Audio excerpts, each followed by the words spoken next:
हाँ, तो कल हम देख रहे थे आवेश कितने प्रकार का होता है। तो इसके लिए हमने आपको स्टार्टिंग से बताया था कल आवेश के बारे में कि आवेश जो स्टार्ट होता है वो कहाँ से स्टार्ट होता है, घर्षण के कारण। कल हमने एक एग्जांपल लेकर के आप लोगों को बताना चाहा था, जिसके लिए आज हमें प्रैक्टिकल भी करना है। कल आप लोगों ने देखा था कि सपोज दैट ये आपका कोई रेशम का कपड़ा है। माइक ऑफ रखो बेटा। रेशम का कपड़ा, ये आपका कोई रेशम का कपड़ा है और ये आपकी कोई कांच की छड़ है। ये कांच की छड़ है।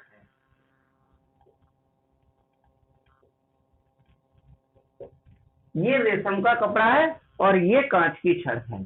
कल हमने इसके बारे में बताया था कि जब हम कांच की छड़ को रेशम के कपड़े के साथ रगड़ते हैं, घर्षण करवाते हैं, किस तरह से, इस तरह से। जैसे आप देखेंगे ये आपका रेशम का कपड़ा है, ये कांच की छड़ है, इस तरह से घर्षण करवाते हैं। तो घर्षण करवाने के बाद घर्षण के दौरान आवेश उत्पन्न होता है, हमने ये बताया था। और आवेश कैसे उत्पन्न होता है, तो इसके लिए हमने बताया था कि आवेश उत्पन्न होने का तरीका है इलेक्ट्रॉन का ट्रांसफॉर्मेशन। हिंदी में बोले तो इलेक्ट्रॉन का स्थानांतरण। इलेक्ट्रॉन एक से निकलते हैं, दूसरे पर चले जाते हैं घर्षण के दौरान। जैसे कि इन दोनों के बीच में घर्षण हुआ और मान लो सपोज दैट कांच की छड़ के पास इलेक्ट्रॉन ज्यादा थे और इसके पास इलेक्ट्रॉन कम थे, इसके पास कमी थी, तो कांच के छड़ से इलेक्ट्रॉन निकले, इस तरह से इलेक्ट्रॉन निकले और किसके पास चले जाते हैं, रेशम के कपड़े के पास चले जाते हैं। बेटा बहुत अच्छे समझना, आज की क्लास थोड़ी सी टफ है इसलिए, है ना। तो अब आप देखेंगे कि इलेक्ट्रॉन कांच के छड़ से निकले और रेशम के कपड़े के पास चले गए। ये एरो का निशान लगा के हमने दिखाया। घर्षण के दौरान इलेक्ट्रॉन का ट्रांसफर हुआ और इसके पास ज्यादा थे इसलिए इसने दे दिए और इसके पास कम थे इसने ले लिए। जब ये इलेक्ट्रॉन यहां से इस तरह से गए रेशम के कपड़े के पास, तो केवल इलेक्ट्रॉन ही नहीं जाएंगे, इलेक्ट्रॉन पर जो चार्ज उपस्थित होता है कितना होता है, माइनस का 1.6 10⁻⁻19 कूलम। आवेश को किसमें लिखते हैं, कूलम में। तो इलेक्ट्रॉन पर जो आवेश होता है वो आवेश भी तो इलेक्ट्रॉन के साथ जाएगा और जब इलेक्ट्रॉन रेशम के कपड़े पर पहुंच चुके हैं तो फिर ये इलेक्ट्रॉन का आवेश भी रेशम के कपड़े पर पहुंच चुका होगा इलेक्ट्रॉन के साथ में। इसका मतलब अब इलेक्ट्रॉन रेशम के कपड़े पर है तो अब इलेक्ट्रॉन का आवेश भी रेशम के कपड़े पर है और हम कहेंगे रेशम का कपड़ा आवेशित हो गया। और रेशम के कपड़े पर कौन सा आवेश आया होगा, ऋण आवेश, माइनस का आवेश। क्यों, क्योंकि आप देखते हैं इस पर आवेश किसकी वजह से बना, इलेक्ट्रॉन की वजह से, और इलेक्ट्रॉन पर कौन सा आवेश होता है, ऋण आवेश। तो इलेक्ट्रॉन का कपड़ा आपका ऋण आवेशित हो गया। कैसा हो गया, ऋण आवेशित। आज की वीडियो, आज की क्लास सब बच्चे बहुत अच्छे से देखें, सीरियसली, है ना, नहीं तो आप लोग कंफ्यूज हो जाओगे। तो आप देखेंगे रेशम का कपड़ा ऋण आवेशित हो गया। लेकिन कल हमने बताया था कि केवल रेशम का कपड़ा ही अकेला ऋण आवेशित नहीं होगा, इसके साथ साथ कांच की छड़ भी आवेशित होगी। भले ही कांच की छड़ ने आवेश दिया है लेकिन इसके साथ साथ कांच की छड़ भी आवेशित होगी। और कांच की छड़ कैसी आवेशित होगी, तो इसकी छड़ होगी धन आवेशित। भले इसमें इलेक्ट्रॉन दिए हैं लेकिन फिर भी ये आवेशित होगी। और कैसी आवेशित होगी, धन आवेशित। तो कल हमने बेसिक तौर पे तो आप लोगों को ये बताया था कि घर्षण जब दो वस्तुओं का आपस में करवाते हैं तो घर्षण के दौरान एक वस्तु से इलेक्ट्रॉन दूसरी वस्तु पर जाते हैं। इस दौरान जो वस्तु इलेक्ट्रॉन देती है वो देने वाली वस्तु कैसी होगी, धनी होगी। उसके पास ज्यादा है, वो धनी है, इसलिए उस पर धनावेश उत्पन्न हो जाता है। जैसे कि ये कांच की छड़ धनी है, इसने इलेक्ट्रॉन दिया है, इसलिए इस पर धनावेश उत्पन्न हो गया। और ये रेशम का कपड़ा, इसमें इलेक्ट्रॉन लिए हैं इसलिए ऋणी है, तो इस पर ऋणावेश उत्पन्न हो जाएगा। लेकिन ये तो उन बच्चों के लिए बिल्कुल शॉर्ट टाइप है जिन बच्चों को ज्यादा दिमाग नहीं लगाना है। जिन बच्चों को ज्यादा दिमाग नहीं लगाना, ये तो केवल उन बच्चों के लिए है। बहुत सिंपल सा कॉन्सेप्ट कि जो इलेक्ट्रॉन देता है, देने वाला धनी होता है तो उस पर धनावेश उत्पन्न हो जाता है, और जो वस्तु इलेक्ट्रॉन लेती है, लेने वाली ऋणी होती है, तो उस पर ऋणावेश उत्पन्न हो जाता है। ठीक है, तो ये तो सिंपल सा कॉन्सेप्ट है। लेकिन अगर कोई बच्चा गहराई से समझना चाहता है कि आखिर ये देने वाली पर धनावेश उत्पन्न कैसे होता है, क्यों होता है, इसमें तो इलेक्ट्रॉन दिए हैं फिर इस पर धनावेश उत्पन्न हो रहा है, कोई बच्चा गहराई से समझना चाहता है, तो उसके लिए हमारे पास जवाब है। कल किसी बच्चे ने पूछा भी था, लेकिन टाइम हो गया तो उस समय हम डिटेल में इसको बता नहीं पाए थे, है ना।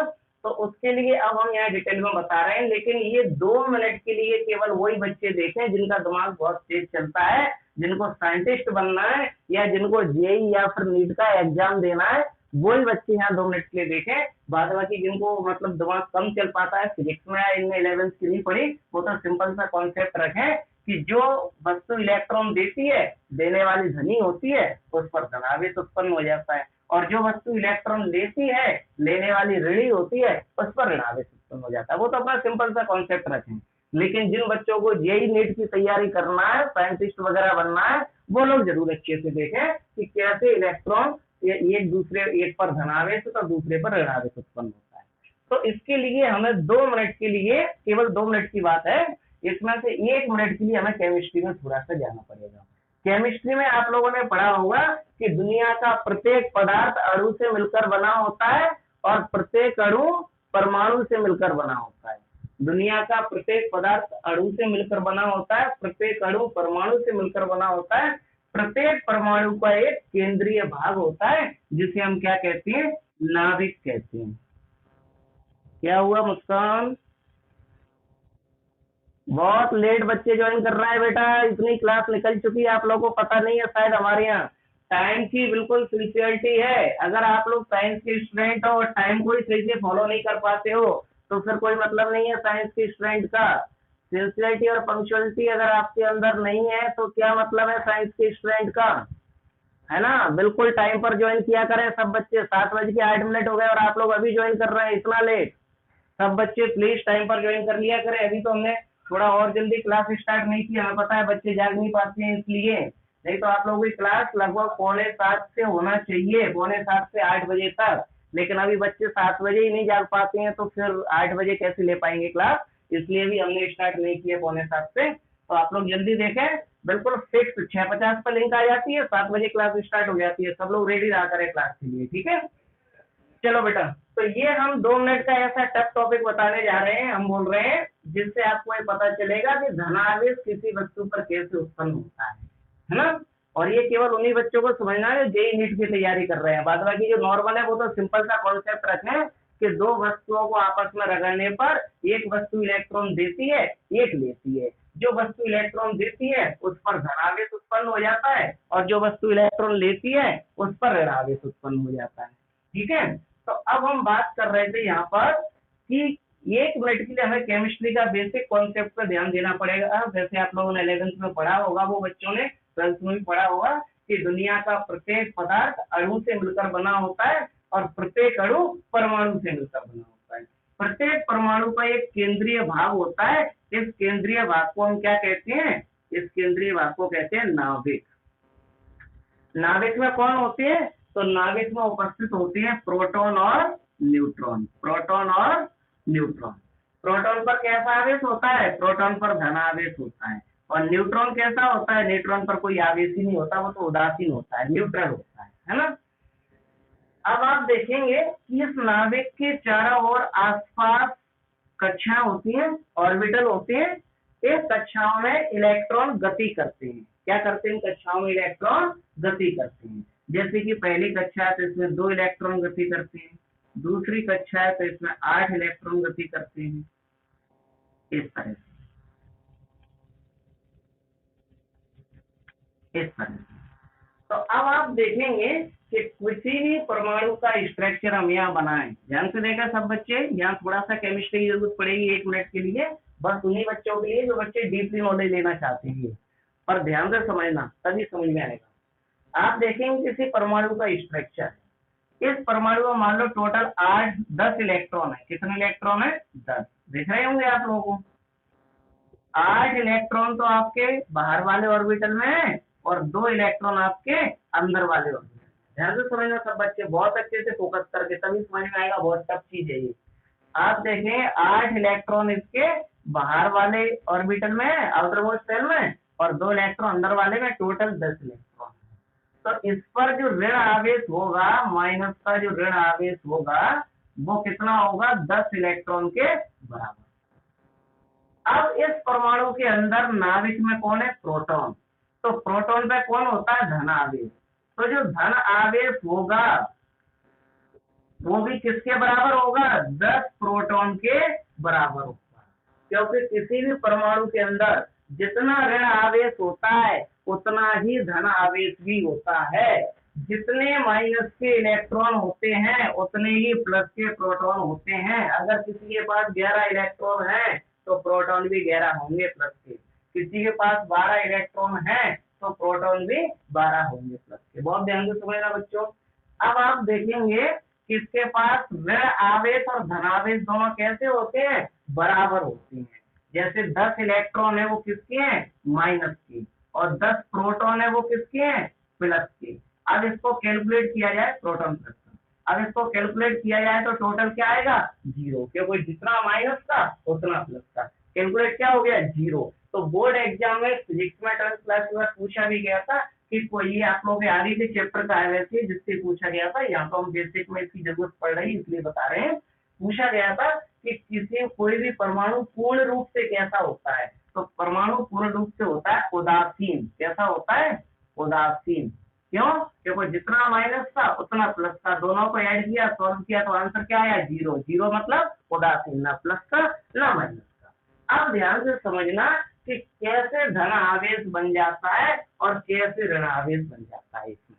तो आप देखेंगे ये कांच की छड़ है, इसके पास जितने इलेक्ट्रॉन होंगे उतने प्रोटॉन होंगे।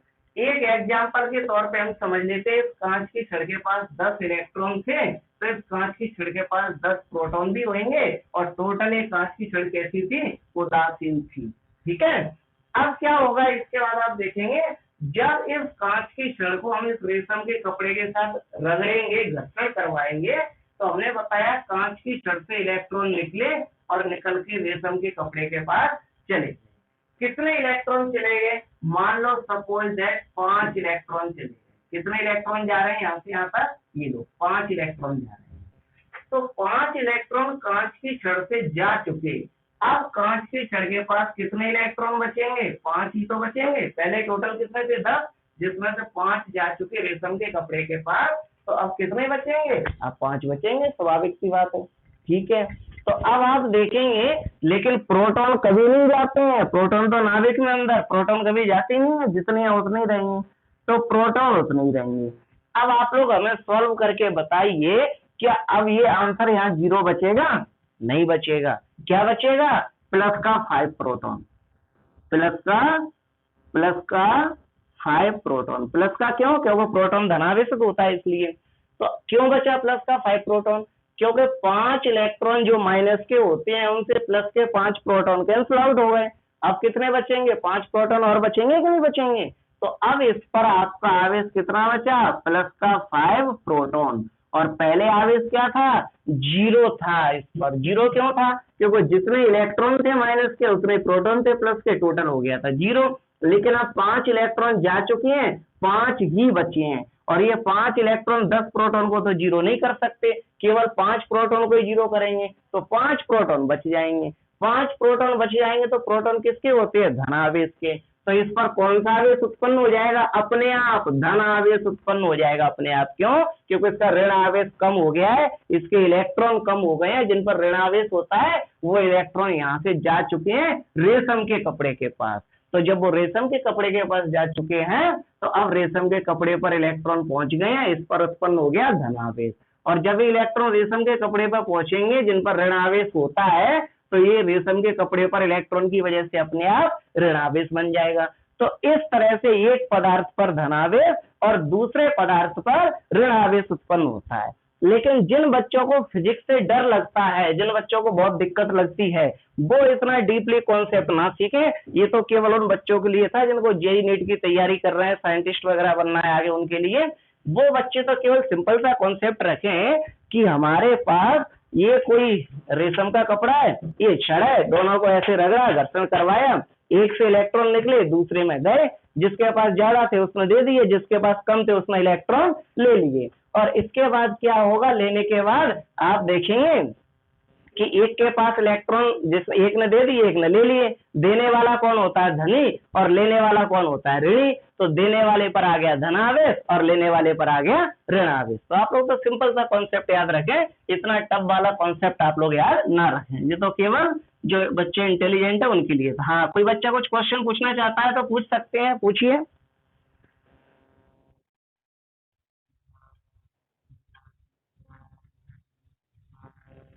अच्छा, रेशम के कपड़े पर ऋण कहाँ से आया, ये इलेक्ट्रॉन यहाँ से जा रहे हैं ना इस तरह से, तो इलेक्ट्रॉन जा रहे हैं, इलेक्ट्रॉन पर कौन सा आवेश होता है, ऋण आवेश होता है, तो ऋण आवेश भी तो जाएगा इलेक्ट्रॉन के साथ। अब इलेक्ट्रॉन यहाँ पहुंच चुके हैं -5 इलेक्ट्रॉन, तो -5 इलेक्ट्रॉन पहुंच चुके हैं, तो इनका आवेश पहुंचेगा कि नहीं पहुंचेगा, तो ये ऋण आवेश तो हो गया यहाँ पर।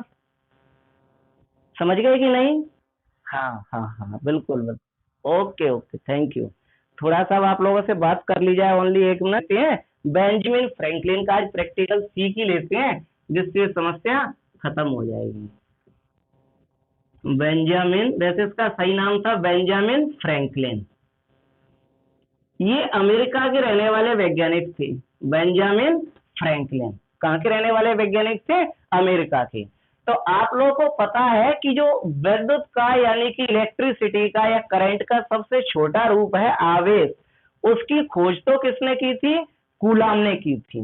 लेकिन आवेश कितने प्रकार का होता है, जैसे कि धन आवेश और ऋण आवेश, हमारे घर पे भी 2 तार होते हैं ना, एक प्लस का एक माइनस का, प्लस वाले तार में धनावेश होता है, माइनस वाले तार में ऋण आवेश होता है। तो आवेश कितने प्रकार का होता है, इसकी खोज अमेरिका के वैज्ञानिक बेंजामिन फ्रैंकलिन ने की थी। और वो तार एक दूसरे के साथ क्या प्रभाव दिखाते हैं, वो भी बेंजामिन फ्रैंकलिन ने एक्सपेरिमेंट किया था। और उसी को आज हम पढ़ने जा रहे हैं कि बेंजामिन फ्रैंकलिन ने कैसे एक्सपेरिमेंट किया था। तो बेंजामिन फ्रैंकलिन ने क्या किया, ये कांच की छड़ ली और उस कांच की छड़ को एक रेशम के कपड़े के साथ इस तरह से घर्षण करवाया, और घर्षण करवाने के बाद उस कांच की छड़ को एक धागे से बांध करके लटका दिया। किससे बांध करके लटका दिया, एक धागे से बांध करके उस कांच की छड़ को लटका दिया। अरे आज फिर दिक्कत कर रहा है।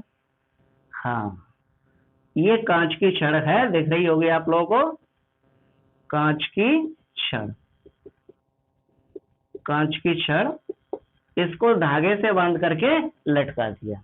इसी तरह बेंजामिन फ्रैंकलिन ने दूसरी कांच की छड़ ली, सेम ऐसी, और उसी भी रेशम के कपड़े से इस तरह से घर्षण करवाया और घर्षण करवा करके उसे भी इसी तरह से लटका दिया। दोनों कांच की छड़ थी, दोनों को रेशम के कपड़े से घर्षण करवाया और दोनों कांच की छड़ को रेशम के कपड़े से घर्षण करवाने के बाद इस तरह से लटका दिया। तो अभी हमने आपको समझाया और कल की क्लास में हमने आपको समझाया कि घर्षण के दौरान आवेश उत्पन्न होता है, एक पर धनावेश और एक पर ऋण आवेश। तो कांच की छड़ ने इलेक्ट्रॉन दिए थे, इसलिए कांच की छड़ पर इसमें ऋण वो धनावेश उत्पन्न हो गया, क्योंकि कांच की छड़ ने इलेक्ट्रॉन दिए रेशम के कपड़े को, तो कांच की छड़ धनी हो गई देने वाली, तो उस पर कौन सा आवेश उत्पन्न हो गया, धन आवेश उत्पन्न हो गया कांच की छड़ पर। इस पर भी धनावेश और इस पर भी धनावेश।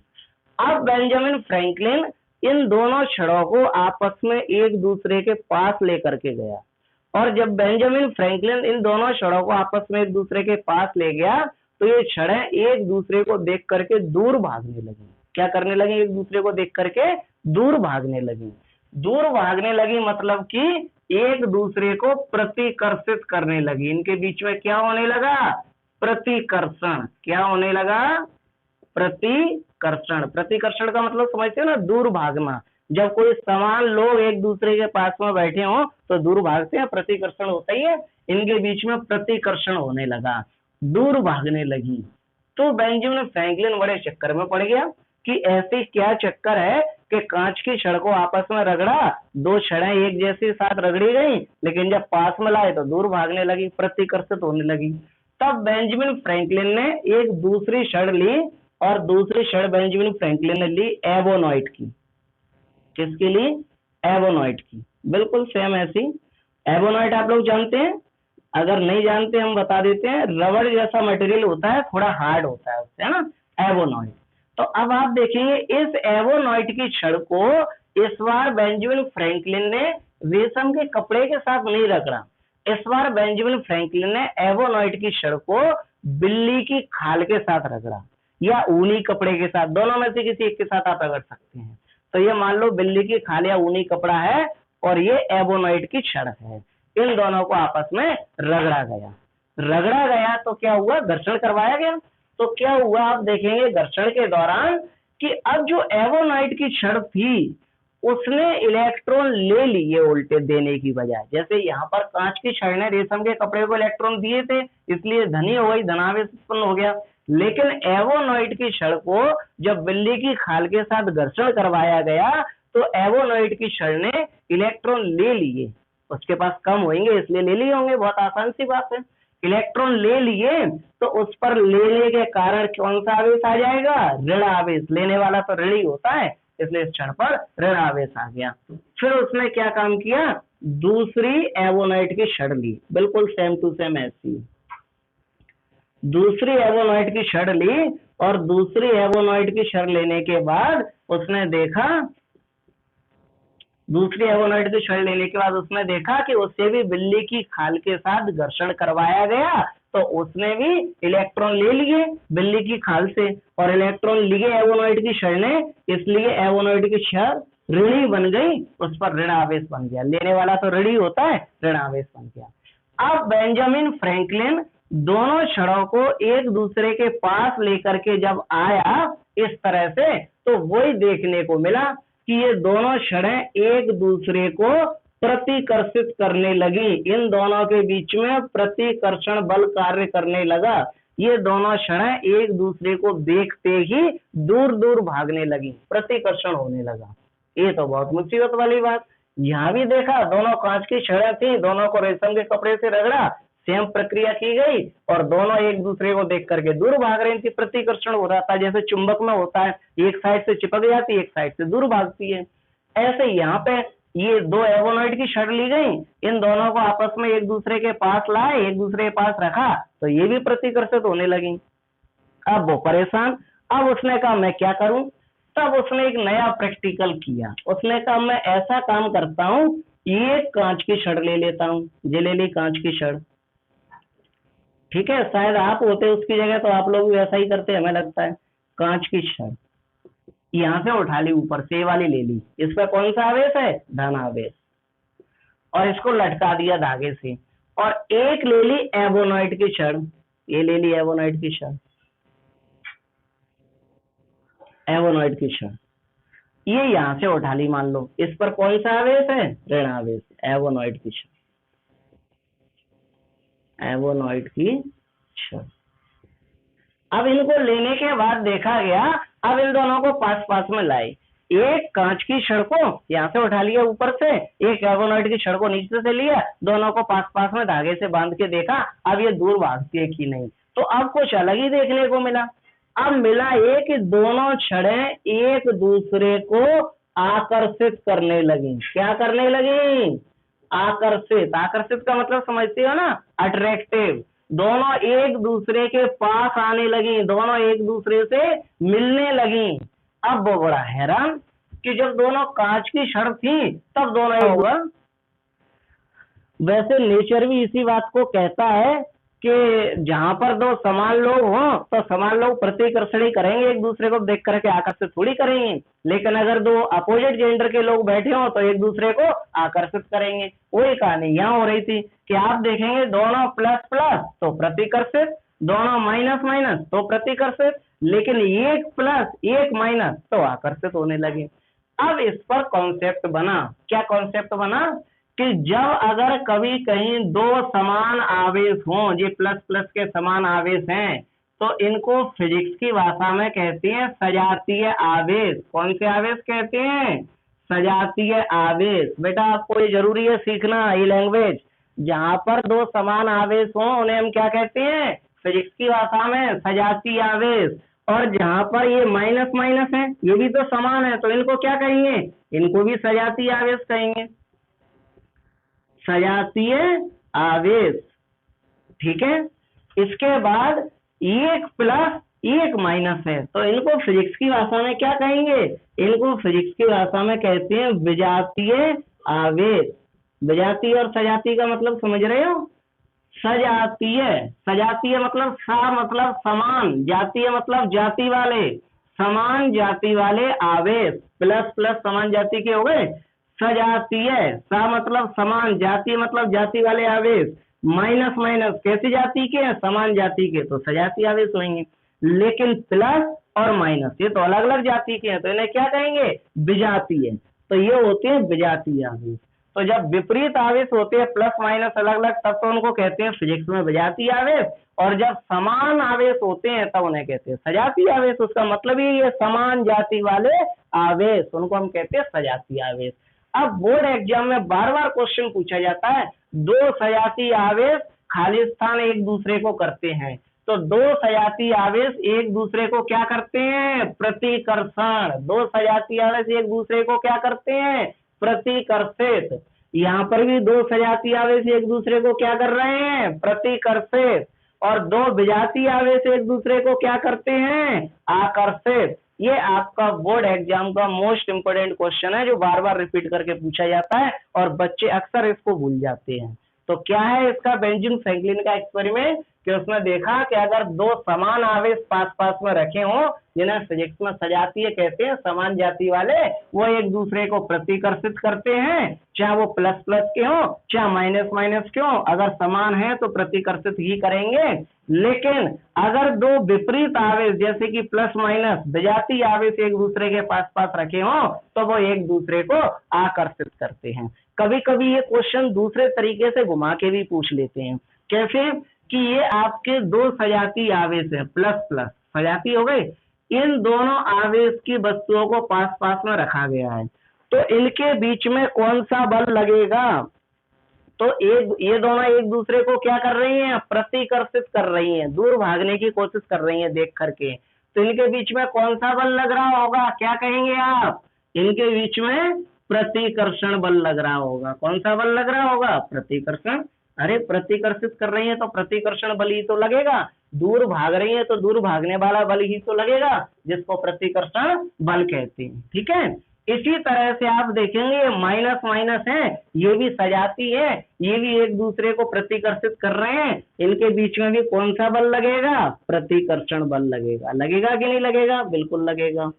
इसी तरह से आप देखेंगे ये प्लस माइनस के हैं, अलग अलग जाति वाले हैं, विजातीय आवेश हैं, तो इसमें पूछा जाता है बोर्ड एग्जाम में, दो विजातीय आवेशों के बीच में कौन सा बल लगता है? तो दो विजातीय आवेशों के बीच में आकर्षण बल लगता है। कौन सा बल लगता है? आकर्षण बल। तो ये आपका ऑब्जेक्टिव तैयार हो गया बेंजामिन फ्रैंकलिन के एक्सपेरिमेंट से। इसको नोट करने की तो इतनी जरूरत नहीं है, बस केवल आप लोगों को समझाने के लिए था। अब हम लिखते हैं क्वेश्चन आंसर। ठीक है, सब बच्चे लिखना स्टार्ट करें, कॉपी पेन उठा लें। और दूसरी बात, अभी बेटा मीटिंग का टाइमिंग आ गया है, जैसे मीटिंग एंड हो आप लोग इसी लिंक से फिर से रिज्वाइन कर लेना, और जल्दी रिज्वाइन करना। हाँ, ये कांच की छड़ है जिस पर धनावेश है, ये एबोनॉइड की छड़ है जिस पर ऋणावेश है, और हम कुछ सेकंड के लिए, कुछ समय के लिए इन दोनों को आपस में टच कर देते हैं, ऐसे मिला देते हैं। किस किस को? ऋणावेश वाली छड़ को, एबोनॉइड वाली को, और धनावेश वाली कांच की छड़ को। अब आप लोग देखेंगे मिला दिया, और मिलाने के बाद फिर से दोनों को अलग अलग कर दिया। लो, अलग अलग कर दिया, और इनको वैसे ही पास में लेके आए जैसा पहले लेके आए थे। अब बताइए, क्या ये दोनों एक दूसरे को आकर्षित करेंगे अब या नहीं? कोई बच्चा जवाब दे सकता है इस मामले में? कॉमन सेंस वाली बात थी उसमें। जैसे आपने इन दोनों छड़ों को आपस में मिलाया, कौन कौन सी वाली को? कांच वाली को और एबोनॉइड वाली को। दोनों छड़ों को आपस में आपने ऐसे टच कर दिया, मिला दिया, तो आप देखेंगे जैसे दोनों एक दूसरे से मिली तो क्या हुआ? छड़ तो मिल ही रही है, साथ में इनके आवेश भी मिल रहे हैं प्लस माइनस के, और जब प्लस माइनस मिलता है तो एक दूसरे को क्या कर देता है? नष्ट कर देता है। प्लस ने माइनस को खत्म कर दिया और माइनस ने प्लस को खत्म कर दिया, और अब इन दोनों क्षणों का आवेश खत्म हो चुका है, ना तो प्लस का रहा और ना माइनस का। क्यों? क्योंकि दोनों क्षणें मिली, दोनों ने एक दूसरे का आवेश नष्ट कर दिया। अब नष्ट कर दिया, अब आप देखेंगे अब हमने इन दोनों क्षणों को पहले की तरह अलग अलग भी कर लिया, और अब चाहते हैं कि इनके बीच में क्या रिएक्शन होता है। तो अब देखिए ये दोनों एक दूसरे को कुछ भी नहीं कर रही है, ना आकर्षित ना प्रतिकर्षित। क्यों? क्योंकि अब इन पर आवेश बचा ही नहीं है, तो कहां से करेंगी? आकर्षित या प्रतिकर्षित जब ही तो करती है जब आवेश होता। आकर्षण या प्रतिकर्षण का मेन कारण क्या है? आवेश है कि अगर सजाती आवेश होता है तो प्रतिकर्षण, बजाती आवेश होता है तो आकर्षण। लेकिन यहाँ तो कोई भी आवेश नहीं बचा, टोटल आवेश 0 हो चुका है, इसलिए अब ये ना आकर्षित करेंगी ना प्रतिकर्षित करेंगी। आप लोग समझ गए होंगे बात को। इससे रिलेटेड एक एग्जाम्पल का लगभग 1 मिनट का वीडियो हम आप लोग को दिखाते हैं, हाईएस्ट 1 मिनट का है, आप लोग देखिए जल्दी से, और फिर अपन उसके आगे की बात करते हैं। ठीक है, सब लोग अच्छे से देखना।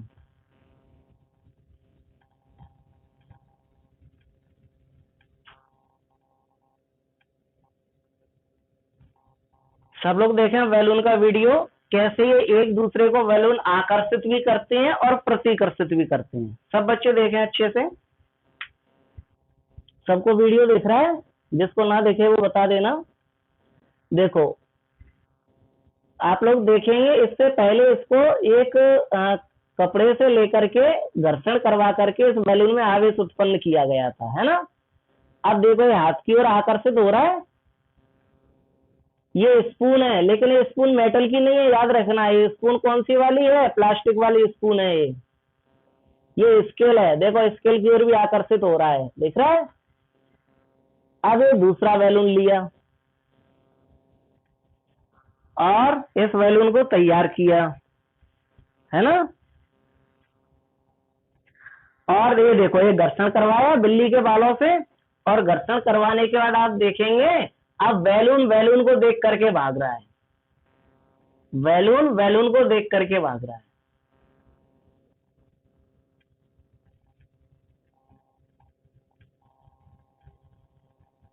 देख लिया, बैलून बैलून को देख करके किस तरह से भाग रहा था।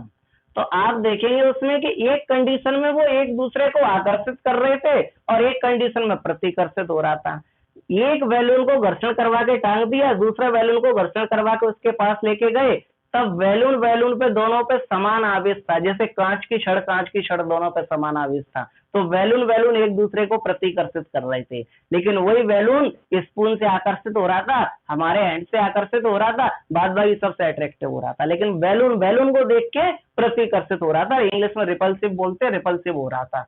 क्यों? क्योंकि बैलून बैलून पे समान आवेश था, इसलिए प्रतिकर्षित हो रहा था, और दूसरी वस्तुओं की ओर वो आकर्षित हो रहा था क्योंकि उन पर विपरीत आवेश था। समझ गए होंगे बात को। मैग्नेट में भी इसी तरह का कुछ काम होता है, जिसको हम आगे चैप्टर में पढ़ेंगे। ये आपका टॉपिक यहाँ खत्म कि आवेश किसे कहते हैं, आवेश कितने प्रकार का होता है, ये पूरी बात आप लोगों ने सीख ली है। अब हमें थोड़ा सा इसका आंसर जो भी हमने समझा उसे और लिखना है एक चीज का। तो आप लोग एक क्वेश्चन लिखें, आवेश उत्पत्ति का इलेक्ट्रॉनिक सिद्धांत क्या है। सब बच्चे जल्दी से क्वेश्चन लिखें, आवेश उत्पत्ति का इलेक्ट्रॉनिक सिद्धांत क्या है। आवेश उत्पत्ति का इलेक्ट्रॉनिक सिद्धांत क्या है। आवेश उत्पत्ति का इलेक्ट्रॉनिक सिद्धांत क्या है। जिन बच्चों की कोई क्लास छूट गई हो वो वीडियो हमसे पर्सनली मैसेज करके ले लेना। वैसे तो हम पर डे वीडियो ग्रुप में सेंड करते हैं, किसी बच्चे की फिर भी कोई क्लास छूटी हो तो आप लोग पर्सनली मैसेज करके वीडियो हमसे ले लेना, लेकिन अपना कंप्लीट रखना, तभी ये समझ में आएगा, आगे का नहीं तो समझ में नहीं आएगा फिर, है ना।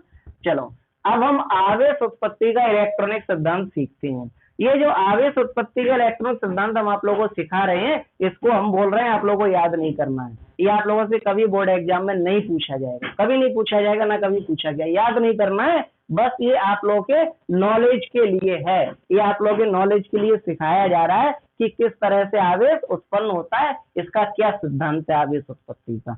ठीक है, बस इसको आपको केवल समझना है। आंसर लंबा है, लगभग 1 पेज का, लेकिन इसको समझने के बाद पूरा चैप्टर आपका आगे का क्लियर होगा, इसलिए समझना जरूरी। हाँ, लेकिन इसमें कुछ वैल्यू आएंगी, कुछ इंपॉर्टेंट नोट हम लिखवाएंगे, वो जरूर आपको तैयार करना है। उस पर बोर्ड एग्जाम में जरूर क्वेश्चन पूछा जाता है, और पूरी फिजिक्स में जब तक आप फिजिक्स पढ़ोगे तब तक वो वैल्यू आपके काम में आने वाली है। तो वो वैल्यू आपको तैयार करना है, बाद बाकी तो पूरा आंसर केवल आपके नॉलेज के लिए और आपके सिलेबस में है, इसलिए आपको पढ़ाया जा रहा है। ठीक है, तो अब आप लोग देखें आवेश उत्पत्ति का इलेक्ट्रॉनिक सिद्धांत क्या होता है। अभी हमने बताया था कि दुनिया का प्रत्येक पदार्थ अणु से मिलकर बना होता है, सब बच्चे जानते हैं, और प्रत्येक अणु परमाणु से मिलकर बना होता है, और प्रत्येक परमाणु का एक केंद्रीय भाग होता है, ये रहा केंद्रीय भाग। इस केंद्रीय भाग में कौन होते हैं, प्रोटॉन और न्यूट्रॉन। बहुत ध्यान से समझना सब बच्चे, प्रोटॉन और न्यूट्रॉन। प्रोटॉन पर होता है धनावेश और न्यूट्रॉन होता है उदासीन, न्यूट्रल, उस पर कोई आवेश नहीं होता है, लेकिन प्रोटॉन पर धनावेश। P फॉर पॉजिटिव, धनावेश, प्रोटॉन। ये है आपका नाभिक। अब आप देखेंगे इस नाभिक के बाहर कौन होते हैं, ऑर्बिटल, कक्षा जिनको बोलते हैं। अभी हमने बताया भी था इसके बारे में थोड़ा सा पहले आपको, ऑर्बिटल। इन कक्षाओं में कौन गति करते हैं, इन कक्षाओं में इलेक्ट्रॉन गति करते हैं। जैसे कि पहली कक्षा में 2 इलेक्ट्रॉन गति कर रहे हैं, इसके बाद दूसरी कक्षा में 8 इलेक्ट्रॉन गति कर रहे हैं। तो इनमें कौन गति करते हैं, इनमें इलेक्ट्रॉन गति करते हैं ना। तो ये कक्षाओं में ऑर्बिटल में इलेक्ट्रॉन गति करते हैं, आप देख रहे हैं। ठीक है, 1 2 3 4 5 6 7 8। ठीक है, किसी का भी एटॉमिक स्ट्रक्चर आप मान लो, इसमें ये होता है कि ये जितने इलेक्ट्रॉन हैं, जैसे 10 हैं, किसी के पास 11 हैं, किसी के पास 15 हैं, सभी तत्वों के पास अलग अलग होते हैं। जितने इलेक्ट्रॉन हैं उतने प्रोटॉन यहाँ पर केंद्र में होते हैं। जितने इलेक्ट्रॉन कक्षा में गति कर रहे हैं, जैसे टोटल मिलाएं तो 2 इस वाली में, 8 इस वाली में, 10 इलेक्ट्रॉन हो गए। तो अब ये जो नाभिक के अंदर प्रोटॉन होंगे वो भी कितने प्रोटॉन होंगे, 10 प्रोटॉन होंगे। अभी हमने बताया भी था कि जितने इलेक्ट्रॉन उतने प्रोटॉन, क्योंकि प्लस और माइनस, ये माइनस का होता है इलेक्ट्रॉन, प्रोटॉन प्लस का होता है, और दोनों टोटल 0। तो जितने इलेक्ट्रॉन गति करते हैं, जितना आवेश इलेक्ट्रॉनों का होता है उतना ही कुल आवेश किसका होता है, प्रोटॉनों का होता है।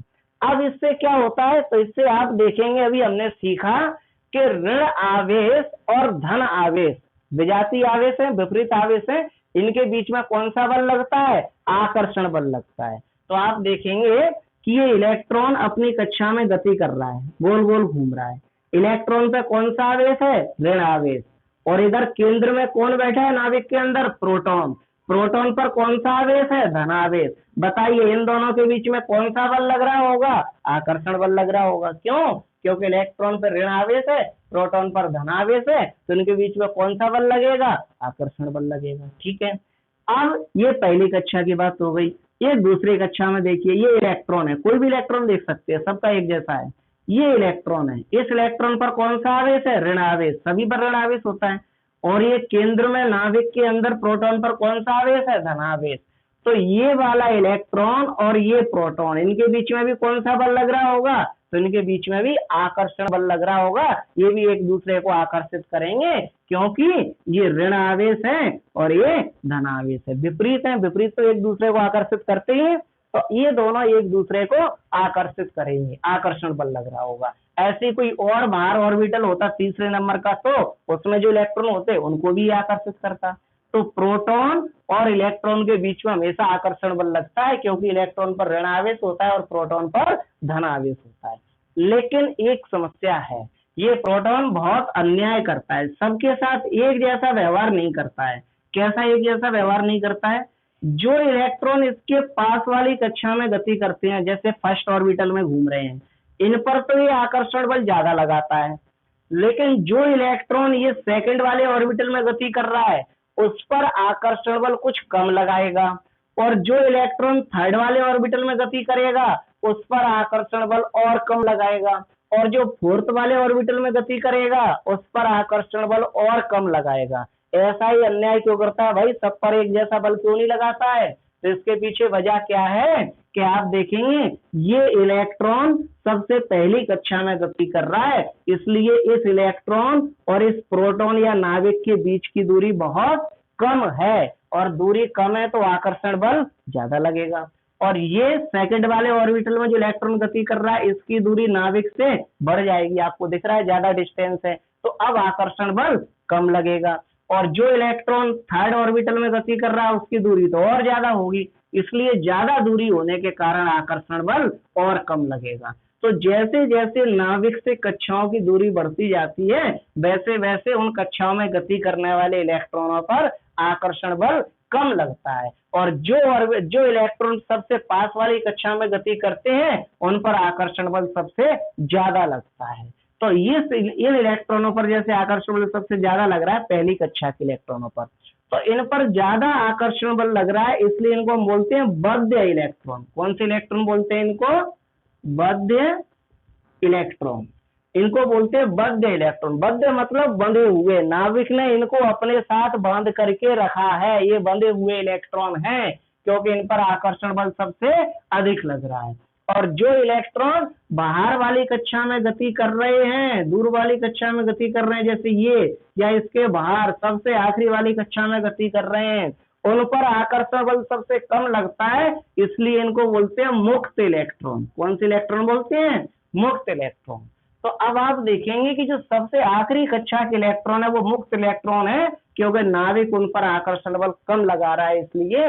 और जब घर्षण होता है एक वस्तु का दूसरी वस्तु पर, तो ये सबसे आखिरी कक्षा के जो इलेक्ट्रॉन है जिनको हम मुक्त इलेक्ट्रॉन कह रहे हैं, ये मुक्त इलेक्ट्रॉन ही अपनी कक्षा को छोड़ करके आसानी से दूसरे पदार्थ पर चले जाते हैं घर्षण के दौरान।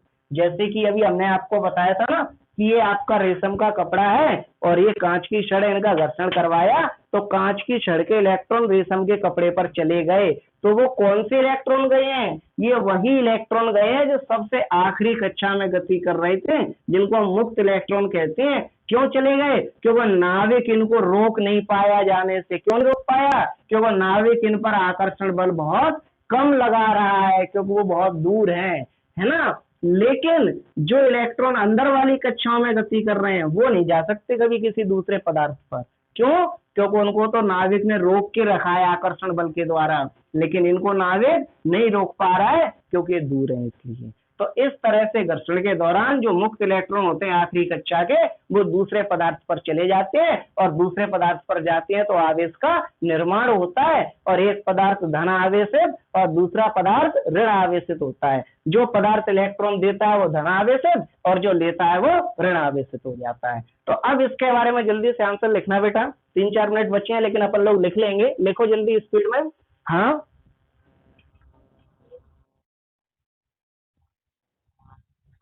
हाँ हाँ, जैसे 2 इलेक्ट्रॉन हीलियम के पास होते हैं तो आप उसका घर्षण कर ही नहीं पाएंगे ऐसे पदार्थ का।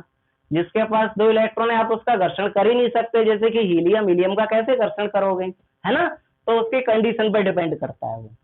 हाँ, अब आप लोग आंसर लिख ले बेटा जल्दी से स्पीड में आंसर लिखें।